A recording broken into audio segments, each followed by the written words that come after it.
Express, an international courier service. ఈ మధ్య AP CM Chandrababu నాయుడుకు అసలు ఏ టైము కూడా కలిసి రావట్లేదా అంటే అవుననే అంటున్నారు సొంత పార్టీ నేతలు. క్యాబినెట్ విస్తరణ దగ్గర నుంచి మొదలైన అసంతృప్తి ఎక్కడ దాకా వెళ్తోంది అని లెక్కలు వేసుకుంటే రోజు రోజుకు గ్రూప్ రాజకీయాలు తన్నులాటలు పెరుగుతున్నాయని బహిరంగంగానే ఒప్పుకుంటున్నారు తెలుగు తమ్ముళ్ళు. రోడ్డెక్కిన సొంత పార్టీ ప్రజాప్రతినిధుల వ్యవహారం తెలుగుదేశం పార్టీ అధినేత ముఖ్యమంత్రి చంద్రబాబు నాయుడును చిక్కుల్లో పడేసిందట. క్రమశిక్షణకు సంబంధించిన ఈ అంశంలో ఎవరిపై చర్య తీసుకోవాలి, ఎవరిని ఉపేక్షించాలన్న తర్జన భర్జనలో ఆయన ఉన్నారట.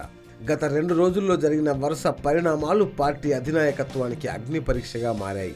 ప్రకాశం జిల్లా అద్దంకి నియోజకవర్గంలో 2 రోజుల క్రితం 2 టీడీపీ సీనియర్లు దారుణ హత్యకు గురి కావడం వెనుక సొంత పార్టీ ఎమ్మెల్యే గొట్టిపాటి రవికుమార్ హస్తం ఉందని, మైనింగ్కు అడ్డు వస్తున్నందుకే తన వర్గానికి చెందిన సీనియర్ నాయకులను పథకం ప్రకారం హత్య చేయిస్తున్నారంటూ ఎమ్మెల్సీ కరణం బలరాం ఆయనపై బహిరంగంగానే ఆరోపించారు. బాబుకు మొదటి నుంచి అత్యంత సన్నిహితుడైన కరణం గొట్టిపాటినే లక్ష్యంగా చేసుకొని మాటల దాడి చేయడం ఇప్పుడు పార్టీ వర్గాల్లో దుమారం రేపుతోంది. ఆ పార్టీ నేతలు అటు ఎమ్మెల్యే గొట్టిపాటి రవికుమార్ కూడా ఈ హత్యతో తనకెలాంటి సంబంధం లేదని, కావాలంటే ఎలాంటి విచారణకైనా సిద్ధమని స్పష్టం చేశారు. ఈ హత్యలపై బాబు ఇద్దరితోనూ ఫోన్లో మాట్లాడినట్లు సమాచారం. అద్దంకి వ్యవహారంలో ఎవరిపై చర్యలు తీసుకోవాలో అర్థం కాని అయోమయ పరిస్థితి నెలకొందట చంద్రబాబుకి. అయితే అసలు ఈ వ్యవహారానికి మూల కారణమైన ఎమ్మెల్యే గొట్టిపాటి సంగతి తేల్చాలని కరణం డిమాండ్ చేస్తున్నారట. దాంతోపాటు ఈ కేసులో గొట్టిపాటిని A1 నిందితుడిగా నమోదు చేయాలన్నది కరణం వర్గీయులు వాదిస్తున్నారట. దీనిపై బాబు ఏం చర్యలు తీసుకుంటారనే అంశం ఇప్పుడు ఆసక్తికరంగా మారింది అని అంటున్నారు సొంత పార్టీ నేతలు. కరణం డిమాండ్ను గౌరవిస్తే గొట్టిపాటిని సస్పెండ్ చేయాల్సి ఉంటుంది.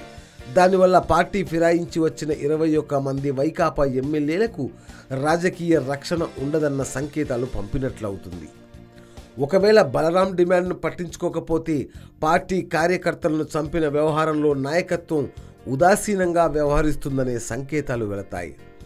ఈ పరిణామాలపై చర్యలు తీసుకోకపోతే బలరాం మౌనంగా కూర్చునే అవకాశాలు కనిపించడం లేదట. నిందితుల అరెస్ట్, గొట్టిపాటిపై చర్యలు తీసుకునే వరకు ఎక్కడా తగ్గకూడదని కరణం బలరాం వర్గం అంటోందట. ఈ క్రమంలో ఇప్పటికే అధికారులపై పార్టీ నేతల దాడులు పెరుగుతున్నా ప్రభుత్వం పట్టించుకోవడం లేదని ఆరోపణలు విపక్షాలు, మీడియా నుంచి వెల్లువెత్తుతున్నాయి. దీంతో ఎవరిని శిక్షించాలి, ఎవరిని రక్షించాలన్న దానిపై చంద్రబాబు తేల్చుకోలేని పరిస్థితిలో ఉన్నారట. ఎవరిపై చర్యలు తీసుకోవాలన్న అంశం బాబుకు ఇబ్బందికరంగా మారింది అంటున్నాయి పార్టీ వర్గాలు. బాబుకు జగన్ కంటే సొంత పార్టీ నేతల వల్లే తలనొప్పి ఎక్కువైంది అంటున్నారు తెలుగు తమ్ముళ్ళు.